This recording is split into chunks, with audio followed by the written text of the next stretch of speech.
Welcome back to Good Day Sacramento. Now on Saturday at Stage 9 Entertainment, we are celebrating friendships. Now, who better to showcase friendships than these three right behind me? We have Bambi, Thumper, and Flower from the Bambi movie. Now I know, you're thinking about your childhood, you're remembering the tears you shed when you watched this movie, and guess what? This weekend, you're gonna be able to meet the voices behind some of your favorite characters. So not only can you enjoy all of this amazing artwork right behind me, but you're going to be able to meet the voices of Flower, Thumper, and Bambi. And I have them joining us this morning to give us a quick preview of what you can expect. So we'll start over here with Flower. Good morning. Thank you.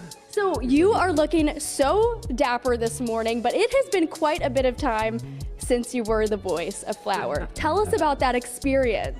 It was in 1939, and it all started when I was at Sunday school.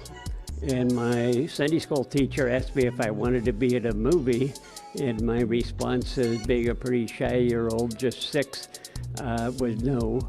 No! Well, thank God something changed your mind, right? Well, my uncle was there. He was a Sunday school teacher too. So he told my folks, and we had remember having a chat out by their old Studebaker president in the driveway, and they convinced me to go ahead and give it a shot. So I said, okay.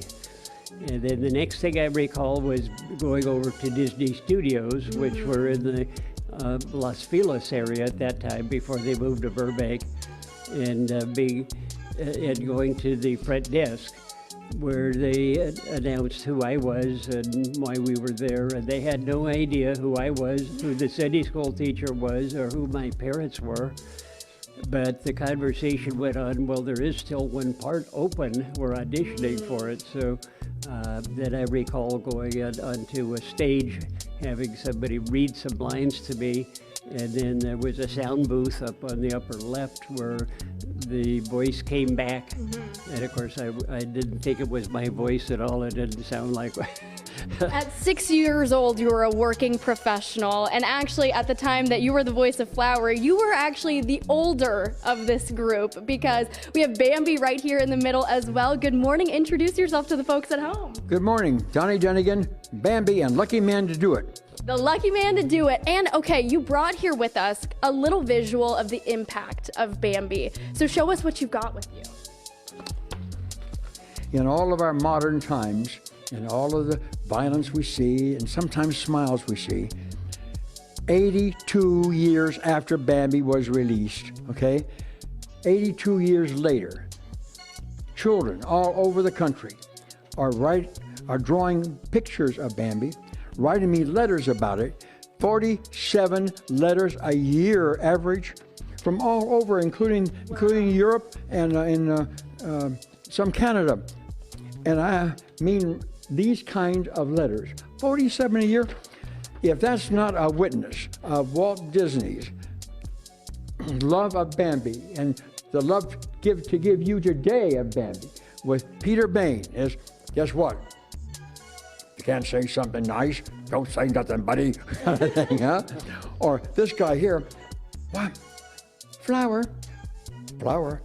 Oh, he can call me Flower if he wants to, huh? The joy of Bambi lives today. I love it. And folks are going to be able to continue that joy of Bambi this weekend here at Stage 9 Entertainment. Thumper, it wouldn't be right if we ended the segment without chatting with you. Thumper, tell us a little bit about how this role has impacted your life, because it has been quite a bit of time. You were, what, 5 years old when you did the voice? Four and 5. Wow. Yeah, there were 8 recording sessions, and the reason I auditioned for this job, my father was a movie writer, a script writer in Hollywood, starting in the silent movie era, and he knew Disney and knew that there was a major movie being done. Took me over for the audition for Bambi, and my voice and character were totally wrong for Bambi. So as I understand, there were about 30 kids involved. So later the animators were listening to the voices, seeing if there was anything that they could use, and they heard my segment And one of the animators said, hey, that kid'd be great for the rabbit. And that was it. They never had auditions for Thumper. Well, it was a match made in heaven, and how great did that all work out? So Stage 9 Entertainment, I mean, the stories that these guys have, they are never ending. So you're gonna wanna come out here on Saturday, come here at 10 o'clock to rewatch the Bambi movie, and then get autographs from these iconic friendship trios, as well as pick up some art from Michelle back here, who has been working on them as well. So we can't wait to see you out here. It's a celebration of friendship, and bring your tissues, because you know you're gonna need them. Indeed.